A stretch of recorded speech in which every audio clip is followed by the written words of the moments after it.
Live. What's up, everyone? My name is Everett DeLorme. Today, I am joined by the one, the only Rob St. Clair, all the way from sunny Arizona.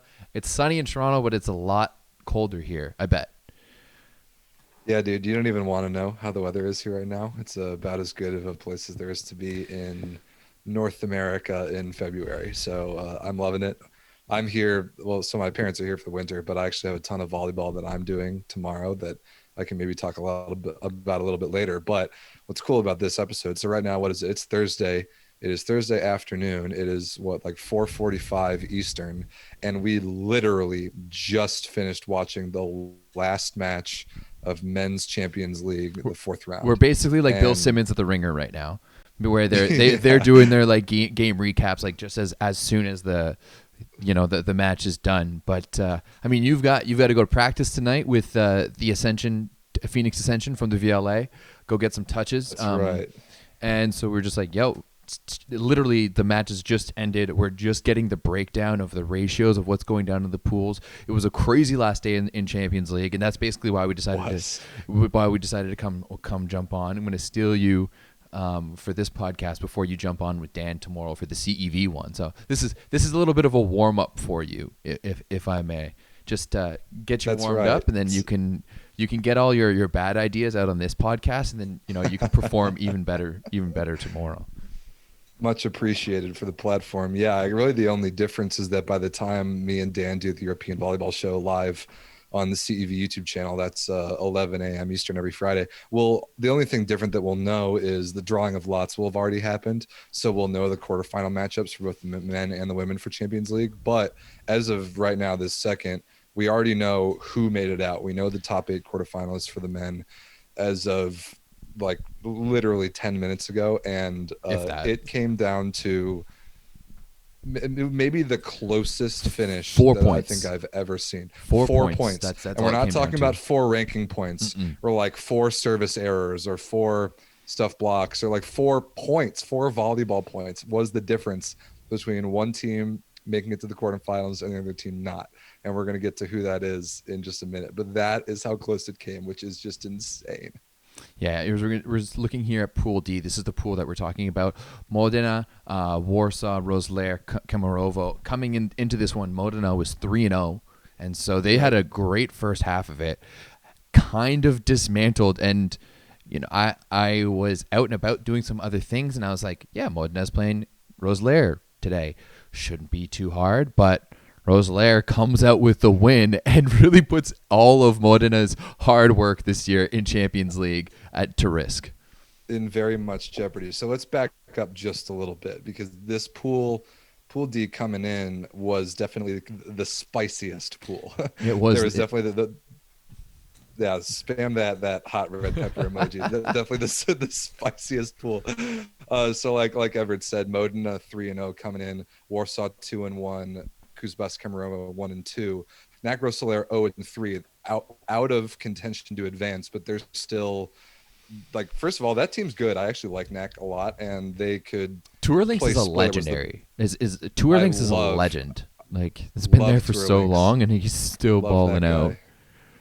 Um, So Modena Kemerovo was the first day. It was on Tuesday, and Modena kind of stomped them, which was crazy because that match mattered a lot, and I was very surprised that Modena just absolutely put the work on Kuzbas the way they did. So that was a huge hurdle for Modena towards advancing. They're at 4. They got to 4 wins, and all they needed to do was win one more match. Even if they lost to Varsava, who was their closest on their tails in Pool D, all they had to do was beat NAC Roeselare, who had yet to win a match at that point. mhm. And so Modena Warsaw was Wednesday, which ended up going 5 sets, and Warsaw beat him to stay alive. A very, very good match.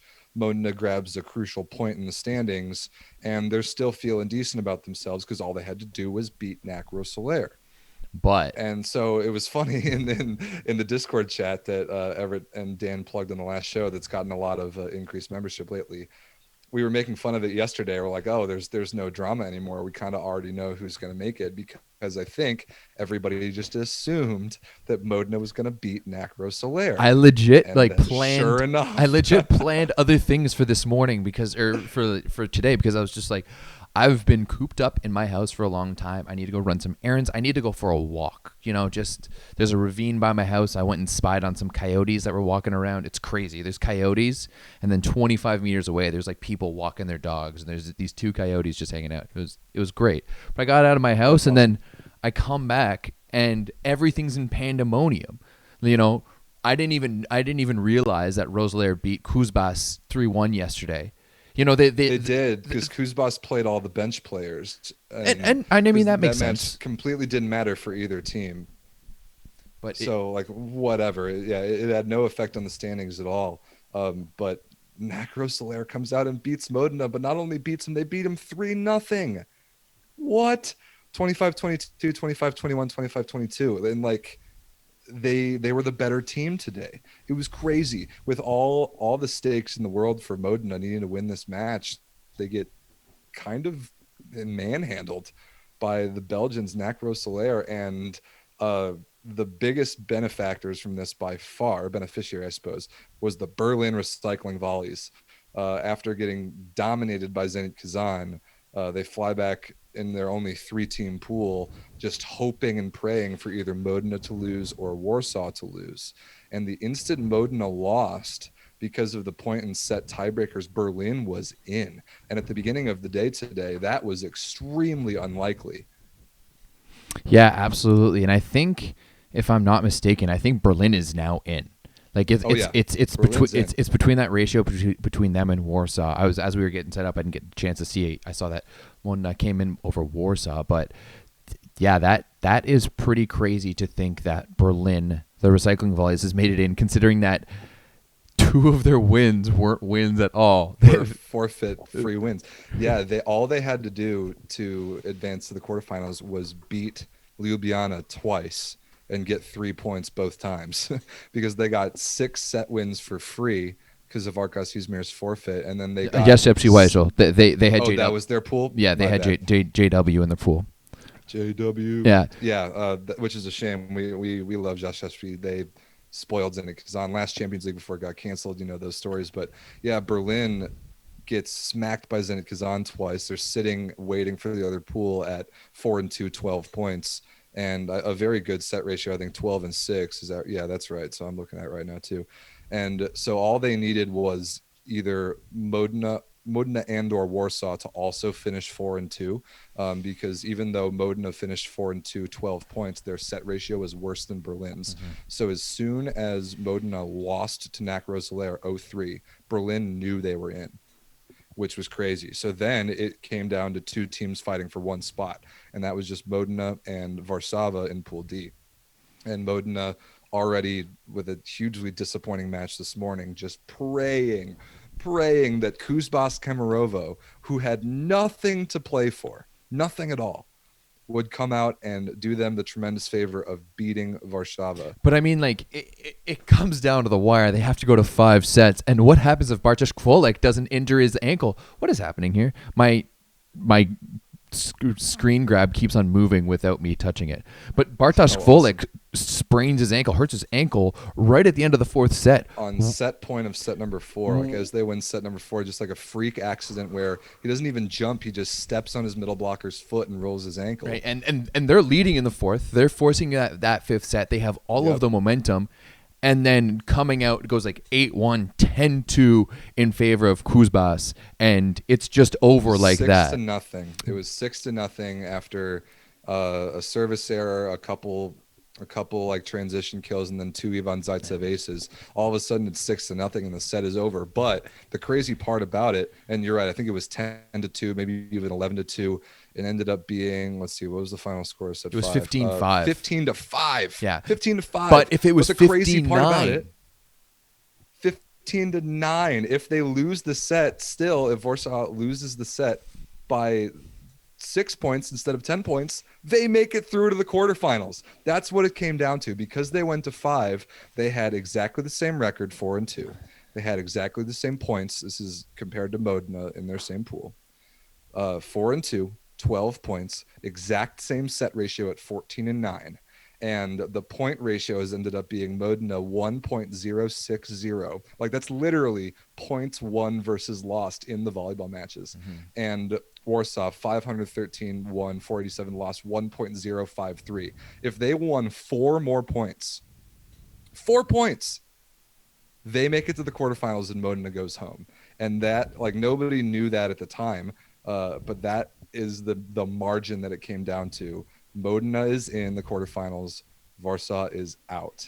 I mean, looking at Ridiculous. we're looking at the stats right now, and I'm mainly looking at the errors for Warsaw because I'm seeing 20 serve errors, 14 attack errors, 6 reception errors, and that doesn't include block errors as well. So like that's 40 errors on the match for Warsaw.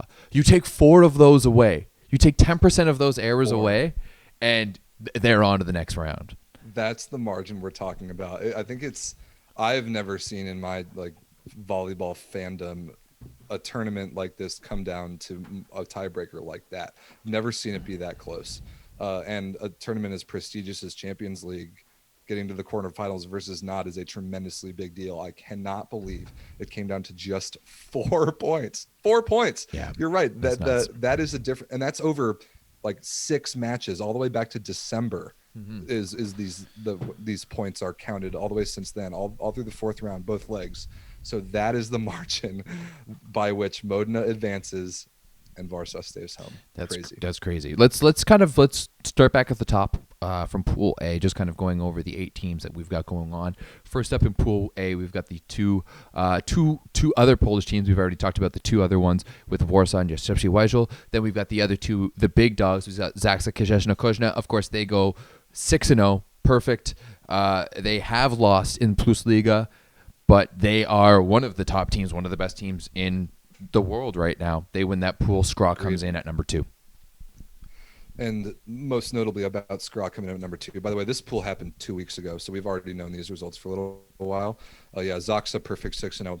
Skra Belkotov, 4-2, but 13 points because one of their losses in the second leg to Zaksa was in 5 sets. So that one additional ranking point made all the difference in the world. And so I think they knew that they were in maybe 2 days ago. Yeah. They knew that they were in earlier this week just because of that one crucial extra ranking point in the standings. That's the difference that makes. Yeah, coming into the matches today, they already had one of the top 2 second place spots sewed up. The only one, it was, I guess, Lube Perugia. We can see in a second which one actually finished second. Technically, that whoever finished second was the top of the second place teams. Then Skra down in 13 points, and then rounding it out was Berlin. Novosibirsk in Pool E, as we see, went 3-3, so they weren't even in the conversation. But I mean, decent result for Skra. I was kind of expecting, Dan and I talked about this a little bit before, I was expecting a little bit more from Fenerbahce at this tournament, but we didn't really see it. So Skra, even though they've been having the story for Skra and Modena, 2 legendary teams, were having average years in their respective domestic leagues, yet they're moving on to the quarterfinals here at the CEV Champions League. Exactly. Belkotov with a little bit of good timing. In the first leg, they just started to get Taylor Sander back. No, we know how you feel about Taylor Sander, Rob. You know how I feel about Taylor Sander. Got him back just a little bit, and then he played all 3 matches in the second leg back a couple weeks ago. So obviously a big missing piece that Skra's been missing most of the Plus Liga season. And yeah, so they 4-2, 13 points. We assumed going into this week that was going to be good enough to move on. Now it is official. So 2 of the 3 Polish teams that had a chance really coming into this, both in Pool A, both advancing to the quarterfinals. So good for them. Yeah. Move on. Moving on to Pool B, we've got Genie Lubic, Vitanova, and Perugia. This hasn't been updated yet officially to show the scores, but they'll basically both be at the same score. Lube will have. I've actually got it. I've got it in front of me. Mine has updated. So, first of all, we know about Lube Perugia. They've played what 3 times in the last 2 weeks in 3 totally different formats. So Lube beat them in the Italian Cup finals. Perugia beat Lube in the Italian regular season, and now once again in Champions League, Perugia came out and won 3-0. That was a big win. And because of that set score, both teams are 5-1. Both teams have 15 points. but it came down to set ratio. Perugia 16-4, Lube 15-5. So Perugia wins this pool. They come back, they go perfect on the week, and they win Pool B. So that will matter ever so slightly in how their lots are drawn for the quarterfinals. But like Everett already said, Lube at 5-1, the best of the second place finishers, so they advance as well. Yeah, absolutely. It's funny, those teams each has a cup win, each has a regular season win, and each has a Champions League win. So they've split them down the middle as we look forward. And I mean, I think the pathway now that I guess they're not necessarily guaranteed to be either side of the draw, but they're guaranteed not to have to play each other in the first round, in the quarterfinals, right? So correct. Yeah, they can't play each other in the first round of the quarterfinals, but I would be surprised if they didn't run into each other at some point in Champions League, and I would be equally surprised if they didn't run into each other in the Italian Superfinals for playoffs. So the storybook on these two teams this season is by no means done yet. Hell no. And I think you almost wonder if they were like playing into that one a little. Like the Lube boys were like, hey, we're gonna give Leon this one. We're gonna make him feel good about himself. Kind of in the same way that those conspiracy theories are going around that Tom Brady let the Chiefs beat him earlier in the season so that he could bait him into being like, hey, you think that you're gonna be able to do this, but when it comes to like the next time we play you, now I'm gonna be able to like toy with your emotions.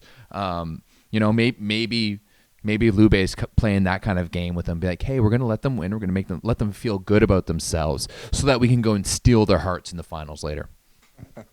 That's quite the take. I wish that there were more substance to that, but let's put on our tinfoil hats and be on board with that for the time. I mean, hey, we've got to think about something here. It's volleyball.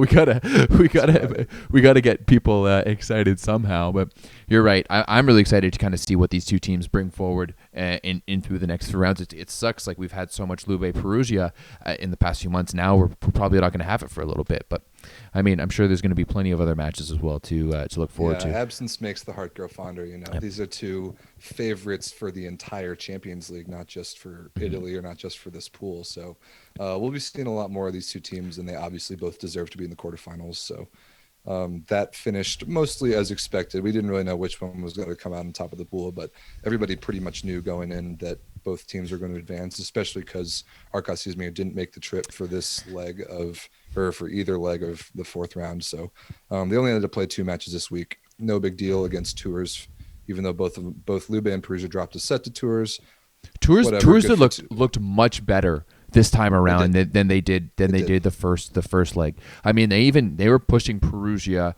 I mean, it was 19-19 at one point in that fourth set, and it finished 25-21. But they were going shot for shot with them.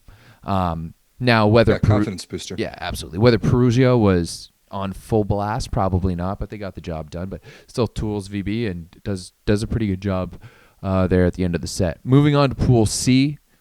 We already kind of talked about Pool C, but just to run it down again, Zenit Kazan, a perfect 6-0, 18 points, 18 sets won, only 2 lost. Actually, both of them to Ljubljana, neither of them were to Berlin. So commanding performance by Zenit Kazan, another team kind of playing a little bit better in Champions League than they are in their domestic league right now. But obviously that's all relative. We know how good Zenit Kazan is. When we talked about Berlin. Zenit Kazan was laughing together, right? We had guys in the chats noting how Engapeth, Alekno, and Bednorsh, although Bednorsh only got 5 sets in the entire match against Berlin. Went 4, which is absurd, being a left side and only getting 5 sets through an entire match. Half the attempts of one of the middles. Yeah, he went 4 for 5, so he was 80% of the match. So, Bednorsh is back with Zenit Kazan, and everything's looking a little bit more hunky dory on the exterior, I guess, for them. But I'm interested to see how that progresses for them later on in this competition and later on in the Russian Super League as well. Me too. Yeah, the Zenit Kazan is Dan's pick for like the champion of the entire Champions League. So that was a hot take that he's standing by. We'll see. He's standing by it, Dan. Come on, Dan. He is. You know better than that. I respect him standing by it. I respect him standing by it. I think that Zenit Kazan gets past whoever their quarterfinal opponent is, and we'll see past that. Do I think they're going to win Champions League? No, definitely not. So, okay, that's my next question. So without knowing draws and anything like that, who are your top 4 finalists? My top four finalists are Lube and Perugia. Again, we don't know the draw. We don't know the sides of the bracket, but I'm very confident about those two teams in a two-match series against whoever you want to match them up with right now. I like both of them against Skra. I like both of them against Berlin. I like both of them against, let's see, I like both But of them there's against Modena. but there's one team that we're forgetting here. I like, yeah. So Trentino, when we get to Pool E, could produce quite the spicy matchup for one of them in the quarterfinal round. But if I had to pick right now, I'd put both Lube and Perugia in there. I would put Zaxa in there. I would put Zenit Kazan in there. So I think the biggest hurdle that someone's going to have to get over is Trentino, and it is. Dang it! I wish we had Dan here to tell us exactly how the separation of the drawing of lots works, because I actually think Trentino is in like the pool winners cup to be drawn out of, and Lube is actually in the like second place cup to be drawn out of. I honestly have no idea. And So that's it's very, very possible that Lube gets one of these pool winners in the quarterfinal round. Yeah, and I wish I knew the specifics as well too. Is it because in my head, how I would do it is I would rank all of the first place teams from 1 to 4, and then whoever's that first place team, you're gonna bump them down into like the second place pool, and then that's how you would draw. But there's so many different I think things. that's exactly how it works. I think you're exactly right about that. I mean, And so in obviously, I'm this pretty case, smart, so that makes sense. yeah, you sure are. In that case, it would be Modena winning their pool at only 4 and 2, so they would get bumped down into the second cup out of which they're drawn. Which So is a very legitimate move, I would say. You know. totally. Yeah. But that puts Lube at 5-1 and 15 points in a position where they're going to have to play either Zaxa, Trentino, Perugia. Well, they can't play Perugia. It'll be Zaxa, Trentino, or Zenit Kazan in the quarterfinal round, I think. So If I'm not mistaken about that, we're going to see one of those matchups in the first round of the playoffs. So what we're seeing right now is that whatever Lube's quarterfinal is going to be the quarterfinal to watch. Oh, no question. Right? Because any of those 4 teams that they're going to be, or 3 teams that they're going to be playing is going to be a good team, right? And it's going to be. It could have been in one way or another. It could have been a final, right? Oh, sure. Yeah. Especially if it's Trentino or Zenit Kazan. I think either of those could have been the final. You could certainly argue that Zaxa could have been the final. Yeah, that's obviously going to be the semifinal or the quarterfinal to watch if we're correct about how things are drawn. And we're going to know about that in about 12 hours, I think. The big reason why I wanted to do this show was because I was like, hey, maybe I was thinking about doing a live stream on Twitch. For the drawing of the lots. And I was like, what time is it at? You know? Friggin' it's at 6 a.m. Eastern time. That's at 4 a.m. your time. So yeah, no way. Mr. Engapeth there, but yeah, there was like, there's no way I'm gonna do that. Let's just talk now, and then I'll wake up, see what the lot has to say, and I'll just listen to Rob and Dan on Friday, and that will get me going. But looking here at Pool E, we haven't really touched on it. Trentino going 6-0 or 3-0 again this week, without Friedrichshafen showing up. Like, I had That was a shame. I was the same as you, Everett, and I actually had Friedrichshafen advancing. So they, like, since the time that Dan and I did the last European volleyball show last Friday, the news that they were not going to make the trip, and actually there wasn't even a trip to make, they were hosting the pool. The fact that they weren't going to play in the pool that they were hosting came out the most recently of the 3 teams that weren't going to play in this leg. So that was a shame. So only 3 matches for this pool this week. Trentino completely manhandled Lokomotiv and Karlovarsko, 6-0, 17 points. They advance easily, and Lokomotiv at 3-3, not going to be good enough. Man, I was disappointed in Lokomotiv because, you know, I felt the first time around, I was like, what are they doing here? You know, other than starting 2-0 against Trentino in that first match, they just didn't really show much. And then talking to Dan last week, he was telling me how, you know, they had some injuries. They didn't have their starting setter. They were missing this guy. They were missing that guy. And I was like, damn, like Novosibirsk could make that interesting. If they beat Trentino, run the table a little bit, they could have a chance. And, I mean, they had the perfect opportunity with the loss to Trentino, or, you know, losing Friedrichshafen, who they had lost to already at the first time around. All they had to do was pick up 1 win against Trentino and just didn't even really show up for it. No, it really wasn't even close. Yeah, you and Dan were both a little higher on Novosibirsk than I was. I didn't expect them to make the amount of noise required to make it out of this pool, but definitely still a little disappointing for them. And again, like as strong as Russia is this year, only one Russian team in the quarterfinals, and it's But the Zenit Kazan that everybody expects. And but that's it's also because because like if you look at Dynamo Moscow and St. Petersburg, neither of them are here, right? That's probably going to be the Dynamo CEV. Moscow didn't even make it out of the second round because they ran into Trentino, which was crazy. And That They're that probably is the best team in Russia right now. that is pretty crazy, especially when you consider like how different is Trentino's season if or Svetsan Sokolov is playing for Dynamo Moscow in that second round Champions League qualifying match, right? Because It made all the difference in the world. It changed this tournament completely. if they don't go to Champions League and get out of that Italian bubble and get out of like the bad media, go have that turnaround first leg of Champions League without Gianelli, that's like a team. We've both been on teams, and you have those like string of wins. You've been struggling a little bit, and then you go on that win streak, and it just turns everything around. And the vibe on the team is different. You could tell that the vibe on the surrounding Trentino was different after that Champions League. What happens if in the second round they lose to Dynamo Moscow, and Dynamo Moscow is in the Champions League, right? And they have to wait all of that time after losing to Vibo. They lose to Vibo. Gianelli's out. They have to wait all of that time. Man, we could have had a completely different season. Who knows? But you know what? That's why I put Dynamo Moscow at number 2 when I did my top 15 power ranking a few weeks ago, because yeah, you could have the knock on them that they're not in the Champions League, but the only one reason they weren't there was because I put them at number 3. I apologize. But the only reason that they weren't there was because of Trentino, and they've been playing fantastically. And I really wish that we could see both St. Petersburg and Zenit Kazan and Dynamo Moscow in the Champions League, but instead we're going to see a pretty damn good CEV Cup final, I'm guessing. That is an outstanding point about Trentino and that kind of turning point in their season, that second round of Champions League. Yeah, going up against a Dinamo Moscow team that didn't have Svetan Sokolov made all the difference in the world. And yeah, you're right that Trentino's season turned around for the better kind of since that point. Everyone's been affected by COVID, but them more than most. They were out for I think a full month, right? That was a brutal start to the season for Trentino. And now here they are, going to be in like the pool winners cup for the draw in the Champions League quarterfinals, a rock solid third seed in the Italian playoffs. And I don't know, just based on the eye test, they look very, very good right now. Yeah, I agree. It's definitely interesting. It's interesting how that can happen from year to year, where you qualify for Champions League based off of what you did the previous year.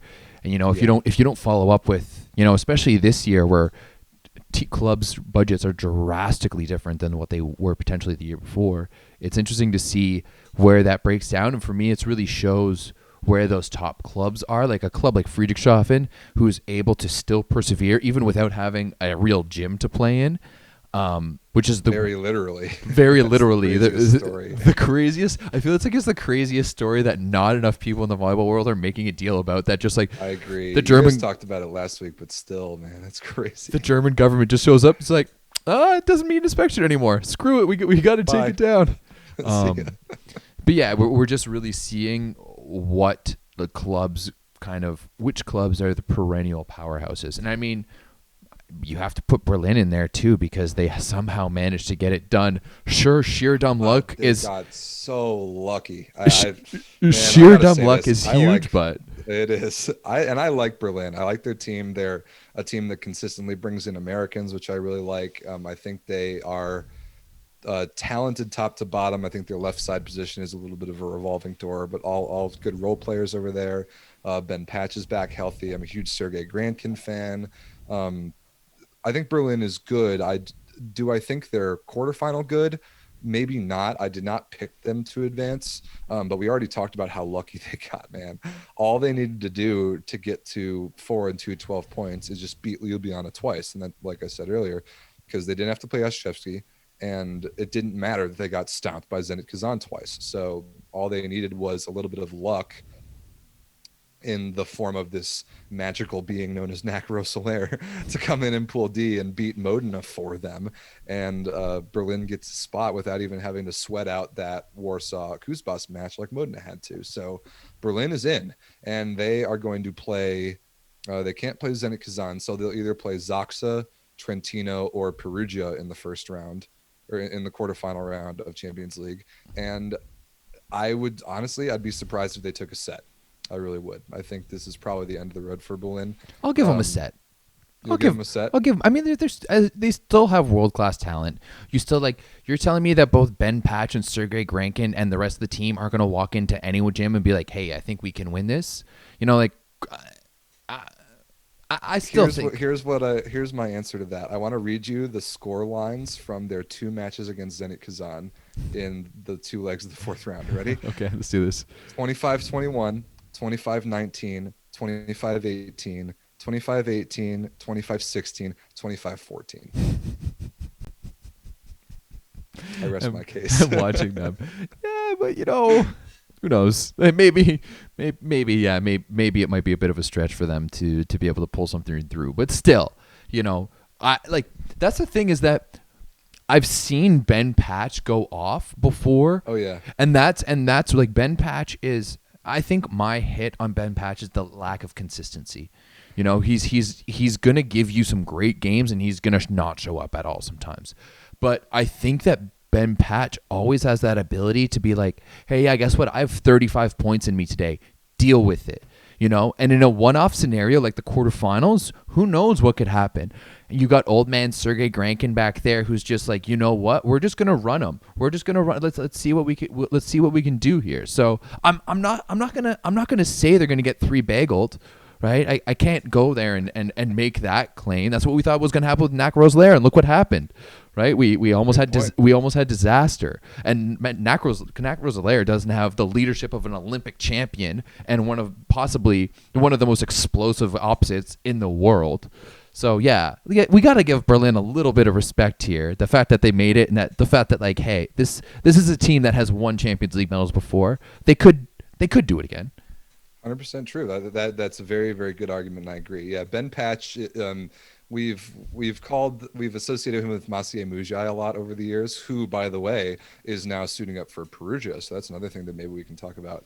But like, you can break down Ben Patch's inconsistency a little bit more specifically, and to me, it's always just been hand contact on the ball attacking.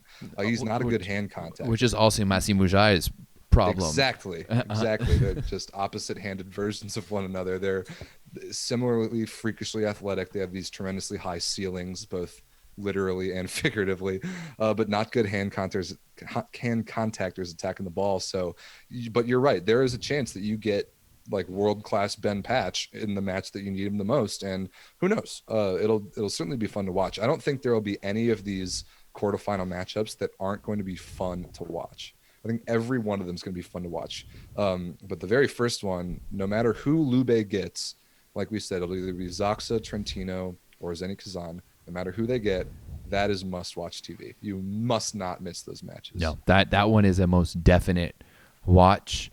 Take a sick day from, working from home. It's, maybe. So I think something we've all gotten pretty good at the last few months. Yeah, exactly. But that one is definitely going to be a much watch. You're right. I'm guessing they're just going to do like one home match for that. Like the higher ranked team will host. No, they're still doing 2. They're still doing home and away. Oh, it's a home. It's the okay. I forgot about that. That is a Champions League thing, home and away. Yep, it's a 2-match home and away for both the quarterfinals and the semifinals. So you play 2 matches, one on each team's home floor.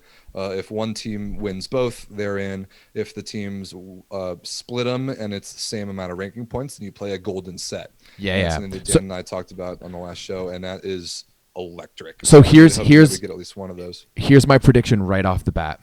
Berlin is going to lose in a golden set. Oh, man. Yes. Berlin is going to lose in a golden set. I love that take. And they're going to have lost the first game. And then Ben Patch is going to go off in the second game. And then they're going to lose in a golden set. I'm just throwing that out there. But I think that's what's going to happen. That's awesome. Because if it doesn't happen, no one's gonna remember it. But if it does, we have it. We have it on camera, and we can. The best kind of takes, yeah. And we can go back to it. But yeah, I think I don't know why. I don't think I've ever believed in Ben Patch as much in my life, but I'm just getting flashbacks to a really spicy July evening back in 2015 when I watched Ben Patch absolutely unload on a Team Canada at the Pan Am Games. And this was like a USA A2 team, like Josh Tuaniga's setting, Ben Patch on, like it was a mixed team, and it was our team. And we should have won that game easily 3-0, and it looked like it was going to be. I'm pretty sure Canada went up 2-0, and then Ben Patch just decided to show up and just went absolutely off, pushed them all the way to a fifth. Luckily Canada pulled that one out, only to choke in the next round against Argentina. But I still remember that game and having this feeling of being like, oh shit, Ben Patch is an absolute freight train right now, and I don't know if we can stop him. So whenever I think about Ben Patch, I remember that match, and I'm like, dude, this dude's a monster. You know, I think totally. I think there's something with those creative type of guys.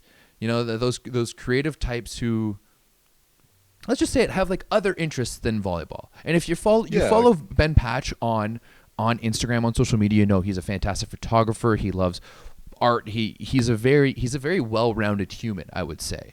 From very right-brained, very creative. Yeah. And I think that when you have that ability, you know, you're not necessarily like the workman where I'm like, I'm going to come in and I'm going to do my job and I'm going to be the carry the load, like maybe like a Clay Stanley type, you know, but he has that ability to just absolutely go off and just get into that flow. And like, man, Ben Patch's flow, I feel like if you've got Ben Patch flowing and you've got Sergei Grankin just like, yup, eat your heart momentum, alive. take it, totally. Right? Like in a situation where you've got, I guess they already played Zenit Kazan. Never mind. I was going to be like excited being like, they're playing in Russia. Grankin's all pumped, but no, that already did not go well for them. You already heard the score lines. It kind of reminds me of Bartosz Kurik at the World Championships. He's like, you know what? I'm going to be the best player in the world today. He's another one. Although ball contact is not his issue. No, not at all. I think it's more of the hey, let's actually focus on playing volleyball today. Like I know I'm really good, but like I think I'm actually going to want to do it today rather than just going through the motions. Yeah, it's a mental engagement thing for him. Different story. He's playing in Japan right now, where he can probably get away with a little bit less focus than the World Championships demands. So I think we kind of covered all of Champions League. I think so. We know the 8 teams. We know that the drawing of lots is tomorrow, annoyingly early in the morning, and we know that if you want a pretty much live reaction to the drawing of lots on both the men's and the women's side, then you can watch the European Volleyball Show featuring me and Dan Menley, who's on the last episode, tomorrow morning at, time zones are very confusing for me right now. I think 11 a.m. Eastern, 8 a.m. Pacific every Friday. Do you guys do that straight live? Yep. Yeah. Straight live. So it's on the CV's YouTube channel. We respond to questions in the YouTube chat. So straight up live, come and hang out with us. Yeah, pretty much. Sweet. I might join on for that one. Before we let you go here, let's talk a little bit about what is going on down in, or the reason you're in Arizona right now. For those who don't know, another one of Rob's jobs and podcasts. He is the host and the producer of the Deep Corner podcast, which is presented by the Volleyball League of America, the VLA. You guys have some matches going on. I saw your live stream with your buddy. Was it Tuesday night? Saw you bounce some balls too. It was pretty good. God. But yeah, let's say I'm a better voice on the mic about volleyball than I am a player on the court these days. But yeah, thank you. I mean, dude, I'm just gonna say you're way braver than I am, because I would not let anyone see me anywhere near, like you see me near a court, I've got a mic in hand or I've got a camera in hand, because you are not going to see me in knee pads, because then I lose all credibility. Be like, this guy knows what he's talking about, but he can't even volley. Oof. Yeah, I maybe I'm a little more washed up than I think I am in my head. So anyway, yeah, the Volleyball League of America, I appreciate you giving me a little platform to plug what's going on there. Is the latest and greatest effort at like legitimate professional volleyball in the U.S. It's something that has been asked for and begged for by everybody for years and years and years. It's been attempted in a couple different formats, but this is the latest and, in my very unbiased opinion, the best attempt at professional volleyball we've ever done. So this weekend is a continuation of the 2021 regular season. We kicked it off a couple weeks ago in Northeast Indiana. Team Pineapple, like Lloyd Ball's squad, played Team LVC from New York in some crazy good matches. This weekend we're doing something kind of cool. It's the Phoenix Ascension, which is the Phoenix team. They were Arizona Sizzle back in the PVL days of like when that was the highest level at the time at USAV Nationals. So some big names there. Joe Kawayakamoa was a setter turned outside from BYU. He played in A1 Italy for a while. Serge Nadazhdin, guy that played at Long Beach State. Big names there. And then so we're debuting a thing that I talked about in the show that Everett was referring earlier this week. VLA Tier 2 is this concept that is an expansion and a growth model for the league. So we have 5 teams in VLA Tier 1. We've got a SoCal team, a Phoenix team, Chicago, Indiana, and New York. But we've gotten a lot of interest about teams that want to join the VLA. And rather than just like take anybody who thinks they know how to play volleyball and throw them on the court with us, the process by which we're kind of evaluating teams for their like legitimacy and competitive level and organizational level to fit with the top level VLA teams is through this kind of tier 2 system. So this weekend, Phoenix, the tier 1 team, will be playing against 2 tier 2 squads, both from SoCal. One's called Ruckus. They got second place at Open Nationals a couple years ago, which is a big deal. The other is called Irvine Extreme. So we got a bunch of Pepperdine guys. We got a Stanford guy on. We got a Hawaii guy on Ruckus. So they're going to be ballers. And throughout the rest of the season, we're going to have a few more of these tier 2 teams join our weekend events and play against tier 1. And so down the road, like in the off seasons, the board will evaluate kind of case by case if those teams are ready to move up to the tier 1 level and be like a full-time member of the league. So it's a really cool model. If you want to know any more about it, we did kind of a deep corner live sort of thing this week with me and Vince, who runs the Phoenix team. And we talked all about how tier 2 kind of works. But the moral of the story is that there's live volleyball this weekend. So if you're not sick enough of all this, the Champions League and all this stuff that we've talked about volleyball all week, tomorrow night, which is Friday night, February 12th, and then all day Saturday, February 13th, the VLA will be live on YouTube streaming our matches for free. So if you don't hate my voice, I'll be the play-by-play and all the play-by-play guy on all those. Great volleyball coming. The website has a bunch more details. I've been on the website the whole time that you've been talking about it. So oh yeah, they've if you're watching this on YouTube and you're not listening to this on Spotify, although if you're listening to this on Spotify, it might be a little bit later because my Spotify isn't even set up yet. However, just since you've been talking here, just showing them around the VL website. It's actually a pretty decent website. You know, I don't mind it. You know, we're trying to keep it updated with content as fast as we can get it up there. I have to say, I really like the Ascension logo.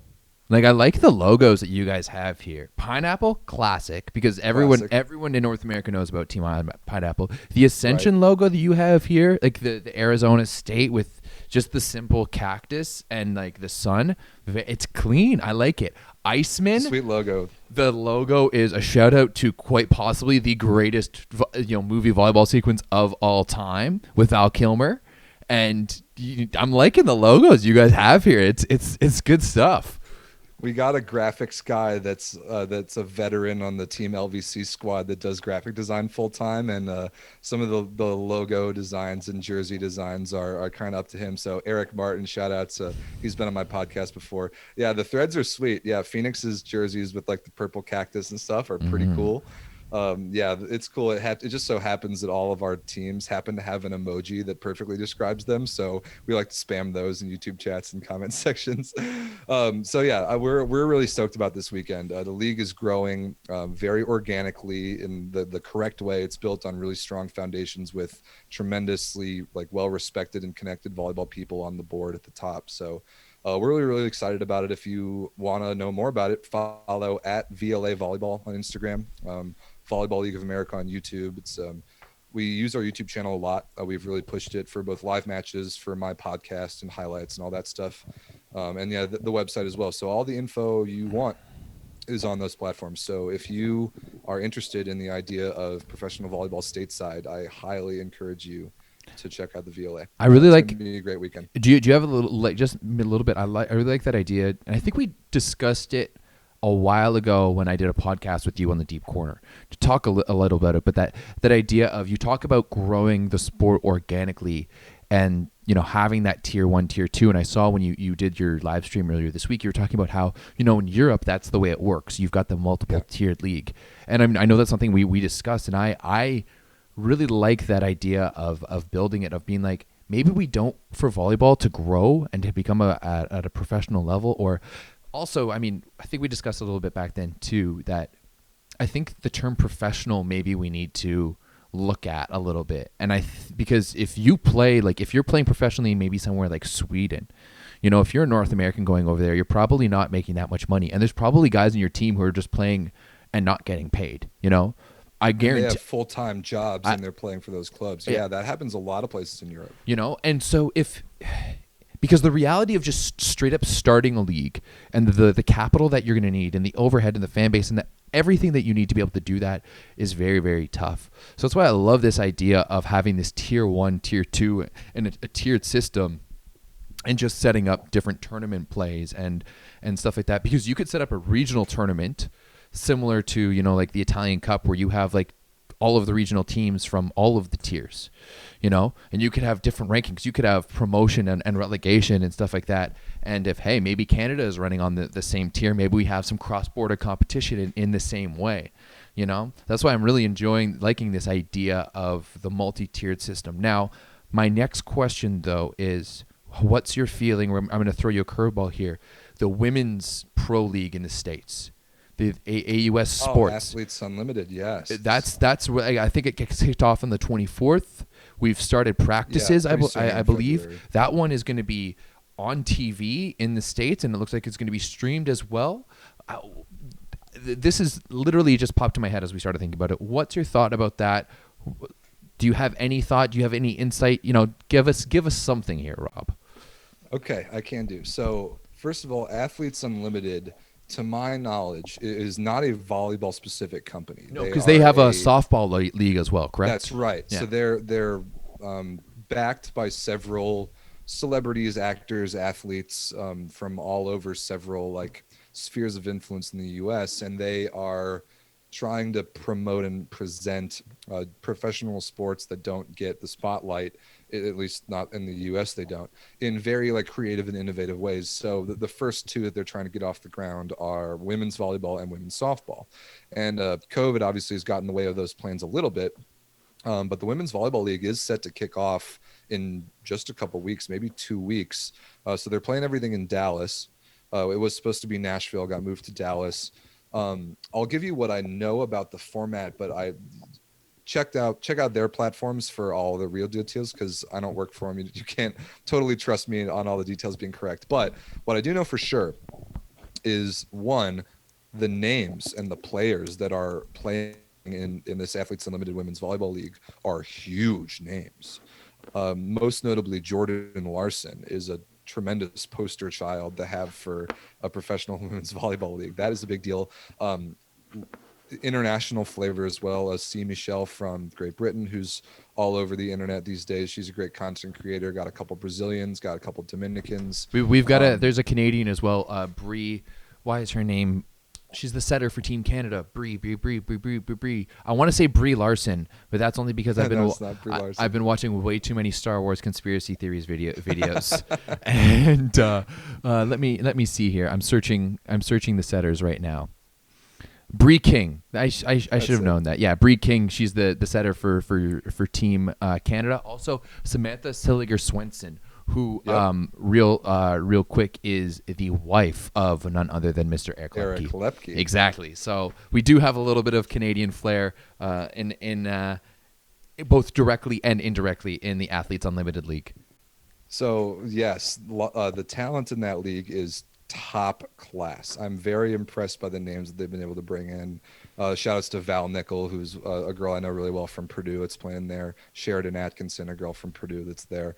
So about the format, some things that I've thought about a lot, and I don't totally want to like put on blast on this show necessarily, but the format it's definitely new. It's definitely different. And there are some things about it that I just don't totally understand philosophically. So the key is that there are no teams.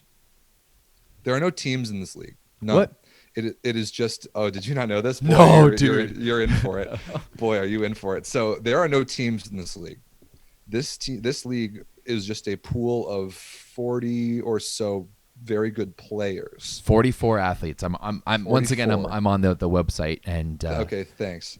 44 players, but no teams. The teams will change every week. I think that they're doing kind of like a middle school PE class, like captain drafting system, where they have a captain and that captain picks her team for that weekend, and then they play a couple matches, and then for the next week, the teams completely change.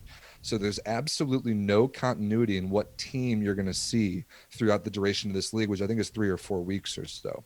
So that is obviously very different because, in my opinion, volleyball is the greatest team sport on planet Earth. So you're completely taking away the team element of the game here in Athletes Unlimited, which has never been done before, and I respect their taking of the risk. But I don't think you'll need to know my feelings on it as I describe kind of how the format works. So I was reading up on this the other day. You individually, the athlete playing in this league, you get points for your individual performance and for your team's performance, the team that you're on at the time, performance in the matches.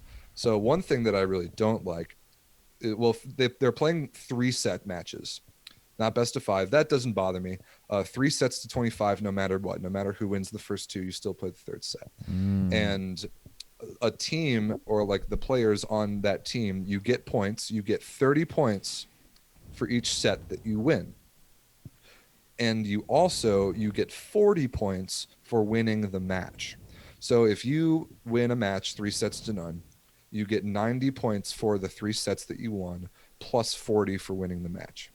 Okay, cool. bro, Now I'm like, as you're explaining this, I'm like scrolling through the like how we play page. Holy, do you need like a master's degree in mathematics here to understand what's going it's a on? little silly. So let me give you the part that I have the biggest problem with, and that's with the team point awarded like for sets and matches won. So like I just said, you get 30 points for winning a set, you get 40 points for winning the match. But their definition of winning the match is a little skewed in my opinion. So let's say you are on team A, right? And team A wins the match 2 sets to 1.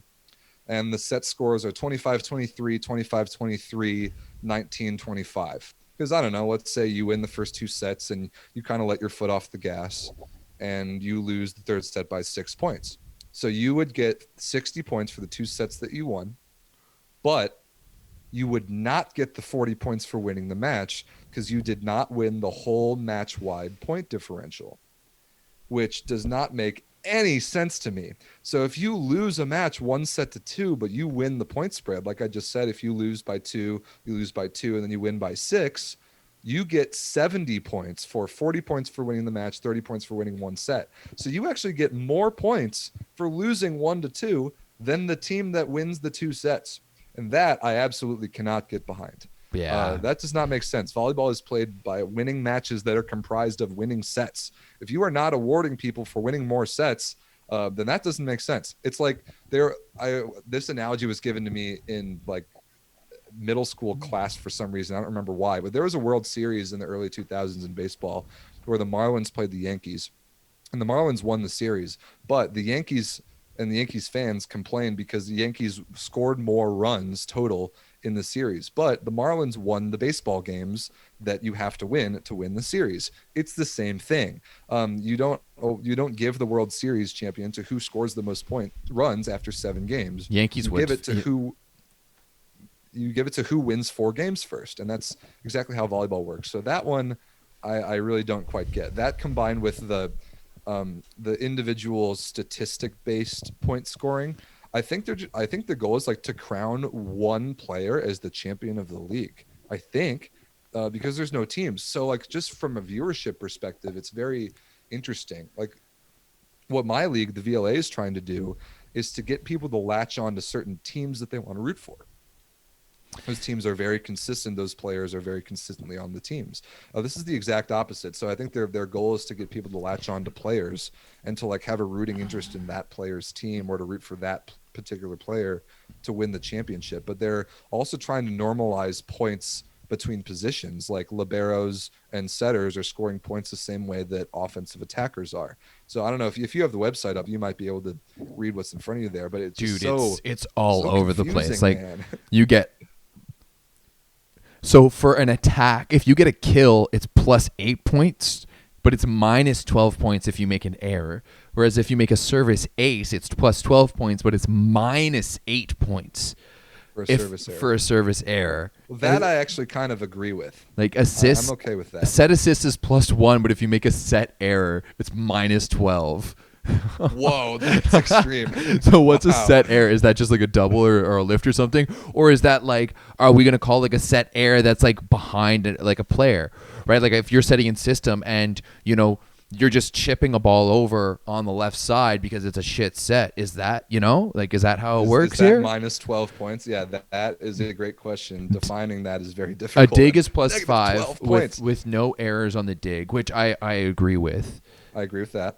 How Good- about serve receive? Good passes plus 2, error is minus 12.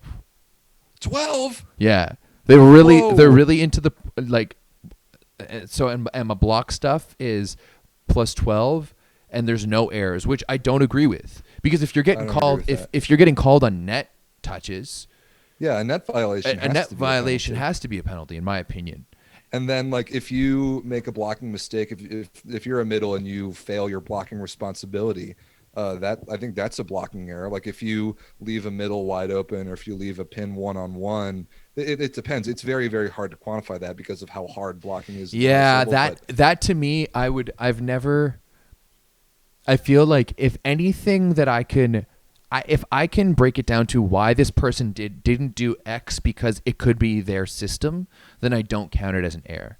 You know, like say I agree with like that. say if as a middle blocker, it's like, you know what, Simone is absolutely killing us in the middle. I don't care what happens gonna on the commit outsides. on- We're gonna full commit on Simone, and then you know that to me that's not an error. But if you're touching the net, like especially those situations where your team gets a dig and you've come down on the net and it's a tweet, you know, it's done, like that needs to be an error. That's an error. Yeah, it has to be. 100%. Man, yeah, it's just so interesting. It's like it couldn't be more different than what the VLA is trying to do for me on the men's side. But I am very interested to watch. I'm super interested. I'm totally You know gonna what? watch. I'm really rooting for their success. It's just it's always been a thing where to blend at a high organizational level people with volleyball experience and people with like the business and everything else sense. I think this is a clear example of not volleyball people that have designed this model, and I really do hope it works. I really, really do. But it's so different, and just from my extensive volleyball experience, it just doesn't quite. I don't. But it's picture not even like long-term extensive success. volleyball experience. It's like, let's look at every single sport in the world, Ever. even F1, right? Whereas like that's a sport where you can make that, you have like individual athletes, but they play for teams. You cheer for Yeah. Ferrari, you cheer for Mercedes, right? This whole thing is, and this is a big thing why I think, for example, that your VLA approach, the more organic approach, is better, because if you look at the way sports it grew up, especially in Europe, it was always community driven first. You know, that club was always, and even the way, like I love the NHL. I know a lot about the history, and if you look at the way that even like the top clubs like Montreal and Toronto and the New York Rangers and such ran their clubs in through the 60s, it was still a very community-based system. And sports are so community-based because it's something that happens at such a young age, and you're able to bring everyone within your community to one central point, and you're all able to experience something together. So that thing where, you know, I just don't see anyone being able to build a following off of something like this, you know, like at least, and I've always talked about this, like the King of the Court. I remember when King of the Court was just first coming out there, like one of their guys was like, yeah, it's this great idea. And I'm like, yeah, okay. I like this idea, but like, it's not going to take over like you think it is, because at the end of the day, there's way too many touch points. It's way easier, I find, to learn about a player within the context and scope of a certain team. And you have that continuity of like every time the purple team plays, I know the XYZ player and I know to watch out for them. Exactly. But if this player, like, we'll go down here, it's like if this player is playing on team purple one week or gold one week, blue another week, orange another. Like, there's no way for me to build a relationship with that if I'm like even an above average intelligent person. Like, that's a lot of people. Like, I'm gonna be there and I'm gonna follow. Okay, there's Bree, I know her, and there's Sam Swenson and Jordan there's the people Larson. that I recognize, but Yeah. it's hard. It's gonna be really hard for people to create an idol. And then furthermore, if we want to get into the next set, you take out all possibilities for merchandising, all possibilities whatsoever, right? And how, like, I saw that Eric Lepke was buying his girlfriend's jersey, but like, it's She just doesn't gonna, have a team. she doesn't have a team, It's and she just won't like a even, jersey that says Athletes Unlimited and on it, she I won't even guess. necessarily have a number, right? Because what That's a great happens if, point. like, she's 12 one week and the next week there's three 12s in the team, they have to play rock paper scissors, it's like, how's her I think there's a how is chance her, that they're. how's her I think grandma they gonna be able to follow, like.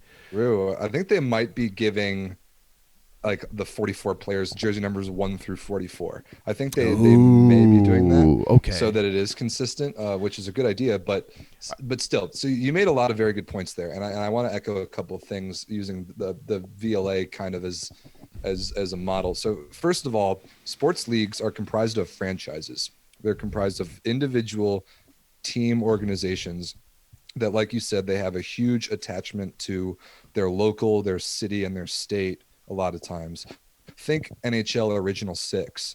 Those six hockey franchises came up with incredible roots in their cities, and they grew in fan base and they grew in financial independence because of that local attachment and engagement that they created.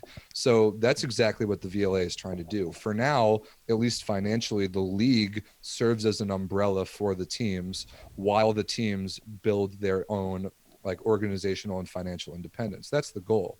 And all the teams, Arizona, the Phoenix team in particular, has done a great job of engaging locally. They are a very big and notable player in the Arizona volleyball scene. The Icemen, the same way in Chicago. I'm from Chicago. I know that very well. And you already talked about the already international recognition of the Team Pineapple brand.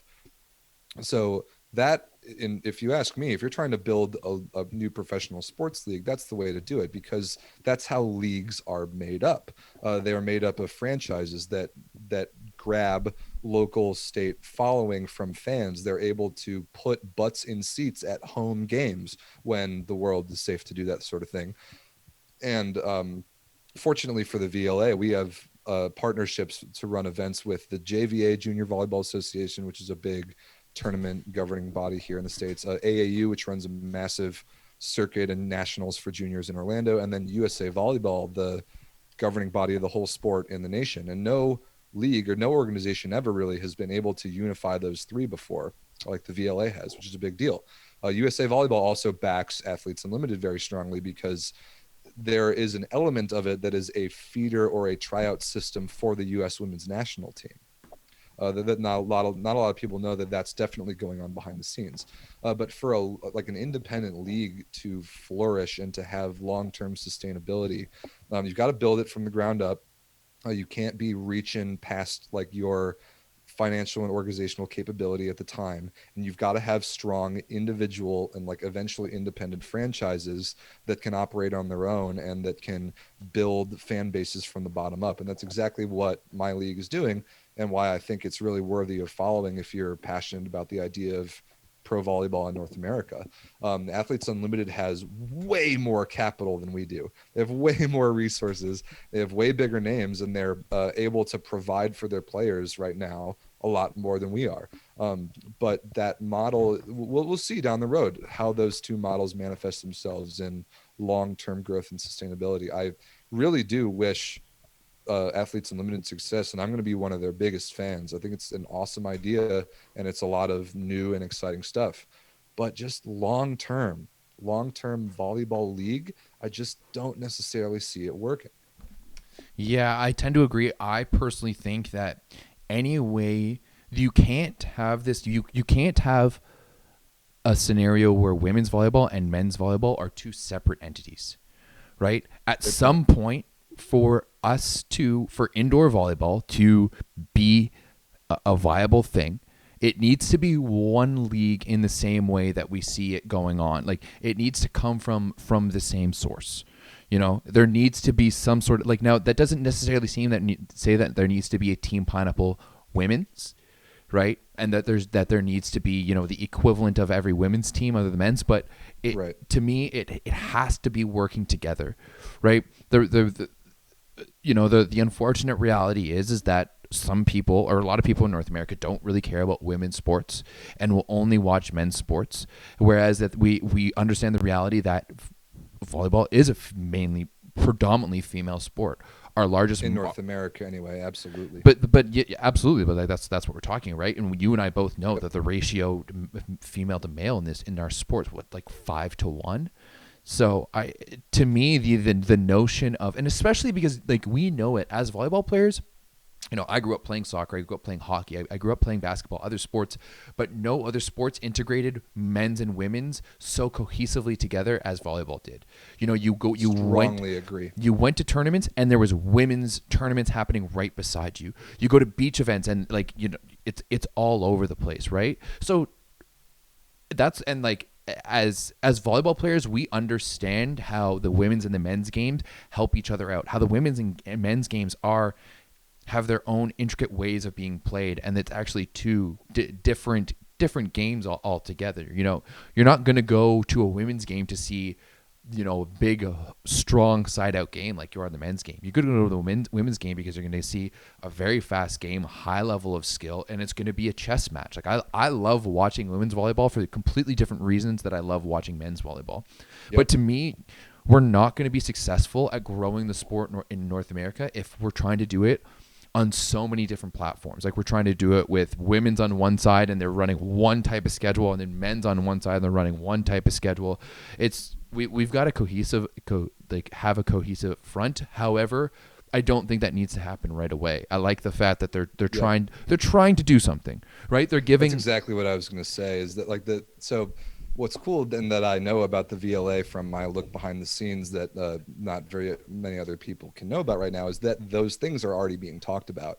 The people that are in charge on the board, most notably Loy Ball, who's a name that literally everybody knows, they're already talking and thinking about this sort of stuff, planning for next season, the season after that, even while trying to pull events off, like in the present during a COVID-19 pandemic. So I totally agree that eventually, for long-term, like, legitimate professional success, the men's and the women's sides are going to have to be kind of run under the same umbrella and by the same system. And you're right, it doesn't have to be like a sister version of every male club per se. That doesn't matter, but the format does need to be the same. And what we can take momentum off of, and we have two great opportunities this year for the sport of volleyball. One is the women's NCAA season here in the States is being played in the spring for the first time ever. And so there's a lot of eyeballs on that as matches are being played in an unconventional season and in a window for sports consumption that's kind of prime for the sport of volleyball. Now that football just ended and baseball hasn't started yet. So that's kind of nice. We're better than baseball. Like we need to start ranking ourselves above baseball because we're better than baseball. Like truthfully, if you like baseball, like, you can come over to volleyball and like it too. Our games totally. are going to be shorter, right? There's going to be more action, exciting. Yep. But let's start putting ourselves above baseball. We can rank ourselves like we can rank ourselves like the fifth sport in North America, like football, basketball, soccer, hockey, depending on where you're living, and then volleyball comes in after that. Like baseball, I'm sorry, like, I know you have the major leagues, but if it wasn't for CTE, you'd probably be the first major league to die out. That's just my opinion. But that, and they just have such an old and prominent baseball culture. The culture around that is what keeps that sport alive. We could talk about that for hours, but yeah, like, man, I don't even remember sorry with this volleyball piece. Oh, I wanted to bring up a point that you made when I had you on the deep corner a month or two ago. And this is a phenomenally good point and kind of a call to action for the people that are listening to this show. So when I go to USA men's national team matches in the States, and they like to play World League in or around Chicago a lot of the years, or now VNL, they like to bring the national team to Chicagoland because there's a big volleyball community there. When I go to those matches, I am hilariously outnumbered as an American fan by whatever European or otherwise international team we're playing at the time. I've seen Poland in Chicagoland. I've been outnumbered 50-1. Mm-hmm. I've seen Serbia, been outnumbered 50-1. I've seen Brazil, I've been outnumbered 50-1. I've even seen Iran, I've seen Japan, and I've seen China, and I've seen Canada. And in all those cases, I, as an American fan in America, am outnumbered.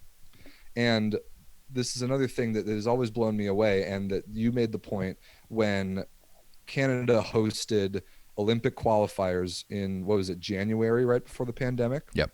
And you guys just kind of assumed, which I and the VLA and people, the powers that be in volleyball in North America have assumed forever, that if you make an event in the US for the national team or for whatever high level that there is, then the people who like volleyball will come to the event. It's an easy thing to assume. Dude, people who But love volleyball unfortunately, don't like volleyball.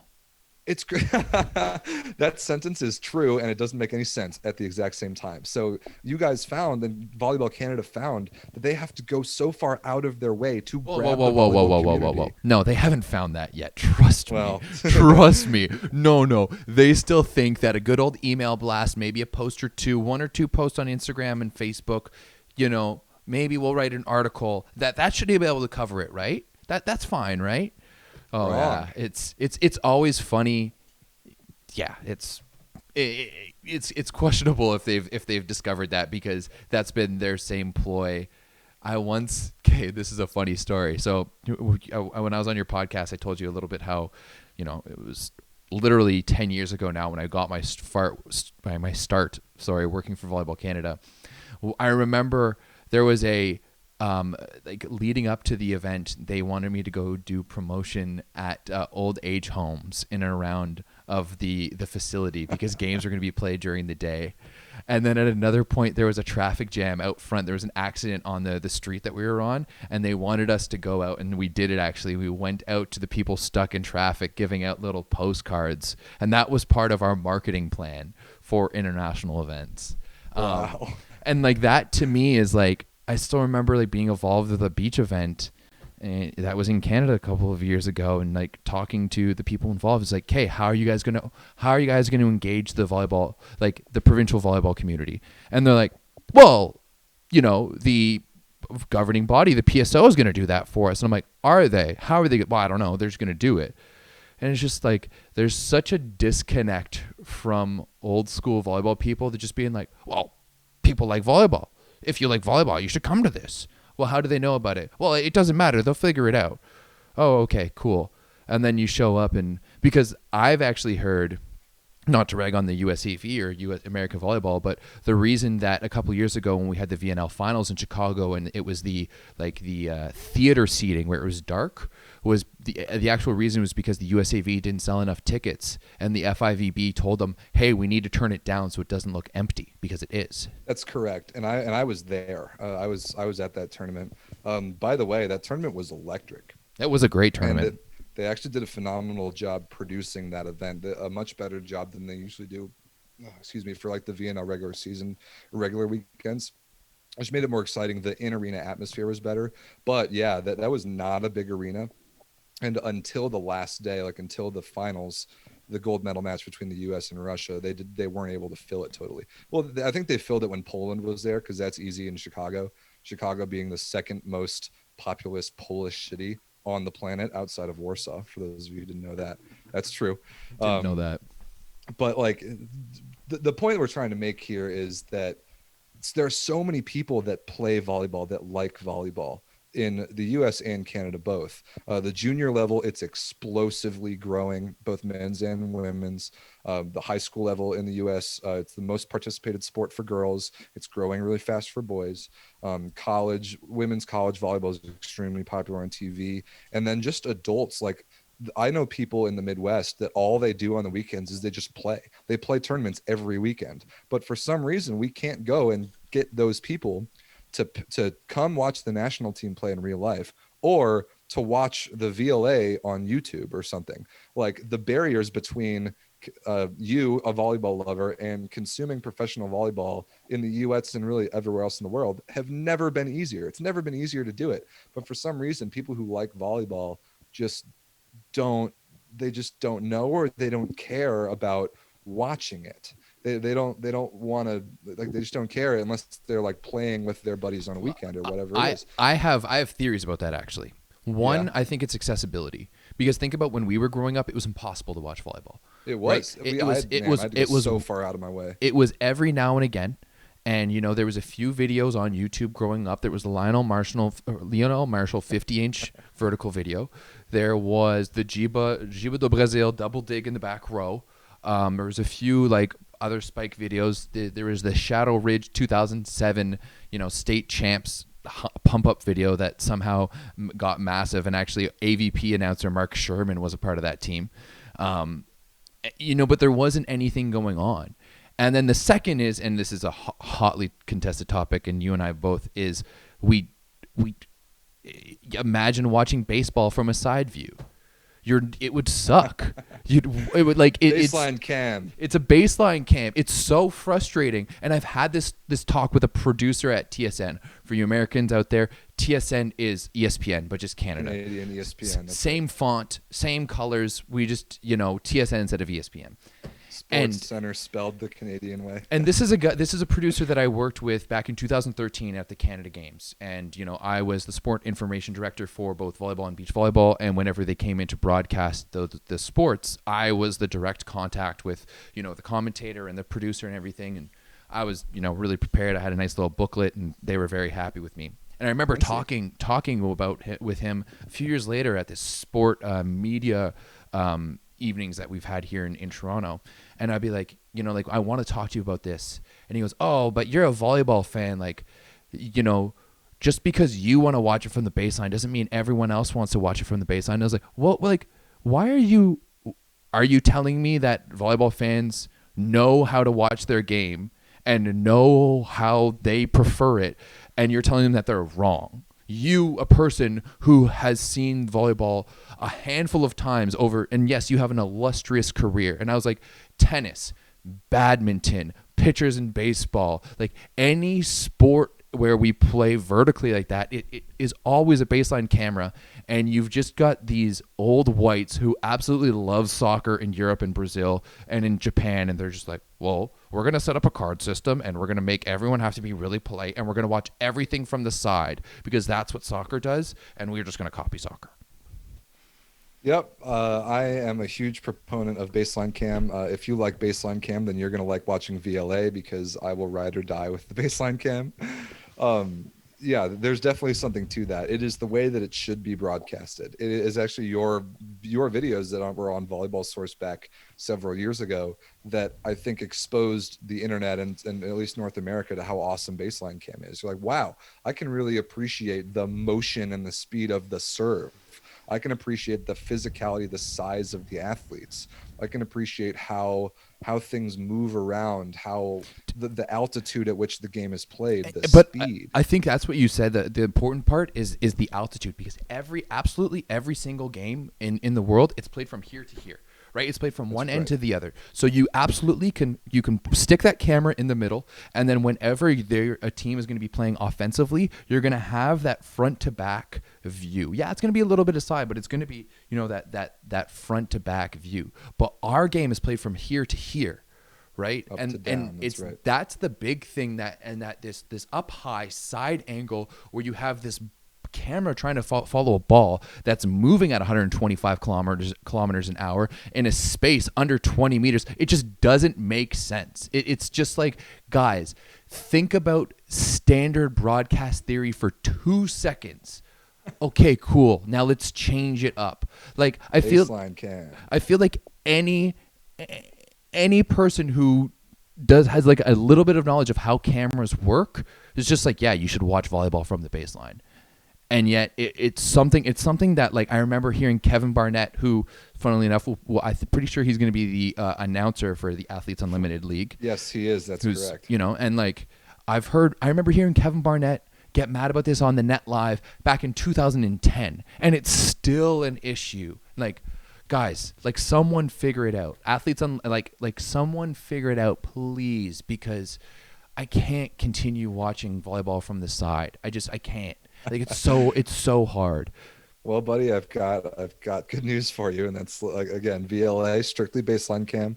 I will not accept any propositions to move the camera away from the baseline. Great. I love it. And so, like when I was watching Women's Champions League last week, some of the camera angles from the side were impossible to watch. Like I think the men's ones this week, I don't know if it was just the gyms that they were in, but it was what I was used to. It certainly wasn't good because it wasn't from the baseline, but the side view cams were like standard for what I was used to. But there were some of the women's ones that were like too close to the court and too high. They were looking down on it. It just took all of the perspective of the game that makes the game exciting and completely ripped it away from the viewer. And there's just no reason to do that. And if you put a baseline cam up, you don't even have to have a person that mans it and moves it. You just sit it there. Just leave it. And leave as long as it's it. high enough so that you can see a little bit of what's happening on the far side of the court, which is kind of the only concern. So honestly, I would almost disagree with that. One of my favorite places to shoot volleyball from, and you'll see me if you know when I go to events, especially a beach event, like the Vancouver Open, where I know the referee is a little bit more and I can get away and I'm like straight up on the court like during the game. Yeah.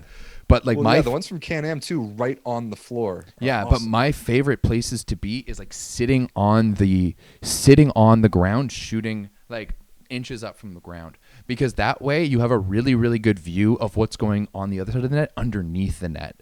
And like that's a different perspective altogether. But you're also like, it's also creating almost that same angle as like the goalie or like the net cam in hockey, where you are basically at where the scoring is, and so you can see it. Like you can pick up digs and pancakes so well from that angle. But you know, one thing before, you know, we're coming up here, I was expecting to do 45 minutes. We're coming up here on an hour and a half, which is good because it's all very typical, which is good. It's all been good, but I know you've got to get to practice, and I'm sure viewers have seen that the sun has gone down here in Toronto.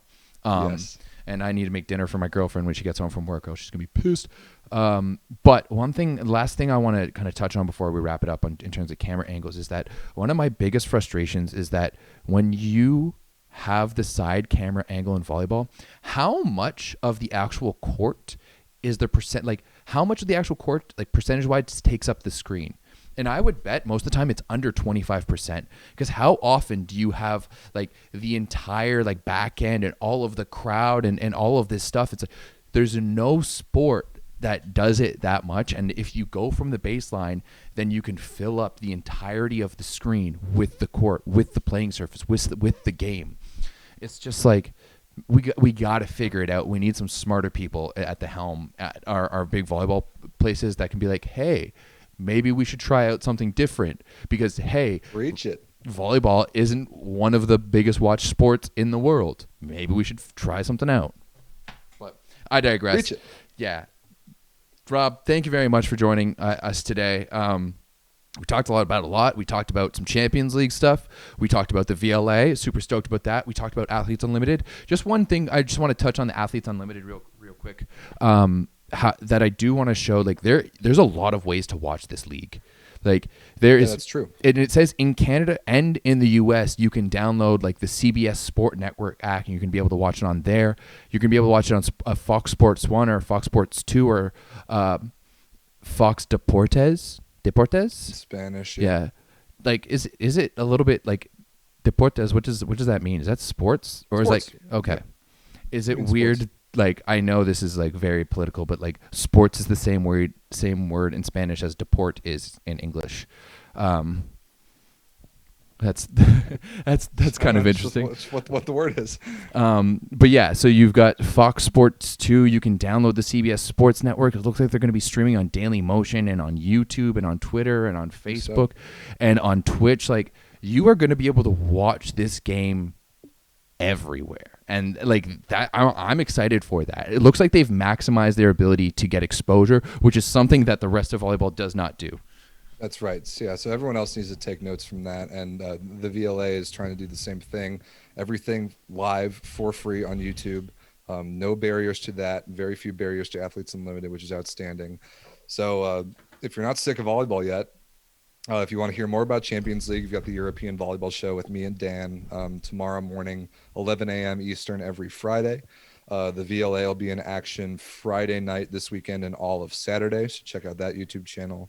And then Athletes Unlimited later in the month of February. So their website, their social medias will be all over that. So February is going to be a very good month for volleyball with domestic league playoffs and Champions League quarterfinals and my stuff and Athletes Unlimited stuff. If you're in North America and you like volleyball, this is going to be a good month for you. So Yeah. enjoy it. And Everett, thanks a lot for having me, man. Thanks for coming out, dude. Guys, don't forget, you can follow along. You can join us on our Discord chat. You can follow along at our volleyball source on our website, volleyballsource.ca. Volleyball League of America is what Rob is part of. The Deep Corner Volleyball Podcast is also a part of that. You can go back. I'll put the descriptions and the links as well. But Rob, appreciate it. Good luck at practice tonight. I'm going to be tuning in all weekend for the VLA. I'm stoked and appreciate it. Thanks, man. We will talk to you very soon. Awesome. Peace, guys. Thanks.